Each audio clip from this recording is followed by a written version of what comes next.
ನಮಸ್ಕಾರ ಸ್ನೇಹಿತರೆ, ನಾನು ನಿಮ್ಮ ಪ್ರೀತಿಯ ಮಿಮಿಕ್ರಿ ರಾಜ್ JPT. ಸ್ನೇಹಿತರೆ, ಇವತ್ತು ನಮಗೆ ಬಹಳ ಖುಷಿಯಾಗುತ್ತೆ. ಬಹುದಿನದಿಂದ ನಮಗೆ ಸುಮಾರು ವರ್ಷಗಳಿಂದ ನಮಗೆ ಸಮೀರ್ ಬಾಯ್ ನಮಗೆ ಪರಿಚಯ ಆದರು.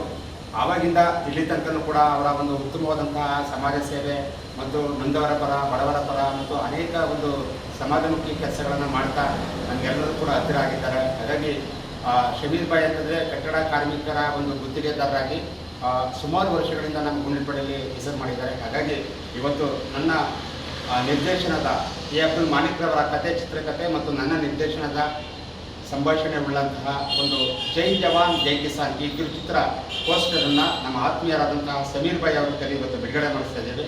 ಭಾಳ ಖುಷಿಯಾಗುತ್ತೆ. ಹಾಗಾಗಿ ಎಲ್ಲರೂ ಕೂಡ ಶುಭಾಶಿಸ್ತೇನೆ. ಧನ್ಯವಾದಗಳು. ಹಾಗೆ ನಮ್ಮ ಕತೆ, ಚಿತ್ರಕಥೆ ಮಾಡಿರ್ತಕ್ಕಂಥ ನಮ್ಮ ಅಬ್ದುಲ್ ಮಾಲಿಕ್ ಅವರು ಒಂದೆರಡು ಮಾತಾಡ್ತಾರೆ. ಎಲ್ಲ ಆತ್ಮೀಯ ಕನ್ನಡದ ಬಂಧುಗಳೇ, ಇದು 3ನೇ ಚಿತ್ರ. ಮೊದಲನೇದು ಮತ್ತೆ ಬಂದ ವೀರಪ್ಪನ್, 2ನೇದು ನ್ಯಾಯದ ನೆರಳು. ಇದು 3ನೇ ಚಿತ್ರ ಜೈ ಜವಾನ್ ಜೈ ಕಿಸಾನ್ ಅನ್ನೋ ಒಂದು ಕಿರುಚಿತ್ರವನ್ನು ಮಾಡ್ತಾ ಇದ್ದೇವೆ. ಇದರಲ್ಲಿ ರೈತನ ಒಂದು ಮಹತ್ವ ಮತ್ತು ಸೈನಿಕರ ಒಂದು ಮಹತ್ವ, ಸೈನಿಕರ ಒಂದು ಅವರ ಒಂದು ಸೇವೆಯ ಬಗ್ಗೆ ಮತ್ತು ಅವರು ಮಾಡ್ತಕ್ಕಂಥ ಈ ನಮ್ಮ ದೇಶ ರಕ್ಷಣೆಯ ಬಗ್ಗೆ ಮತ್ತು ರೈತ ಯಾವ ಮಟ್ಟಿಗೆ ಕಷ್ಟಪಡ್ತಾ ಇದ್ದಾನೆ ಅನ್ನೋ ಒಂದು ಕಾನ್ಸೆಪ್ಟ್ ಇಟ್ಕೊಂಡು ಒಂದು ಚಿತ್ರಕಥೆನ ಇಟ್ಕೊಂಡು ಈ ಒಂದು ಚಿತ್ರ ಮಾಡ್ತಾಯಿದ್ದೇವೆ. ಇದು ಬೇರೆ ಇಲ್ಲ, ಸಮಾಜಕ್ಕೆ ಒಂದು ಒಳ್ಳೆಯ ಸಂದೇಶ ನೀಡೋ ನಿಟ್ಟಿನಲ್ಲಿ ಒಂದು ಚಿತ್ರವನ್ನು ಮಾಡ್ತಾಯಿದ್ದೇವೆ.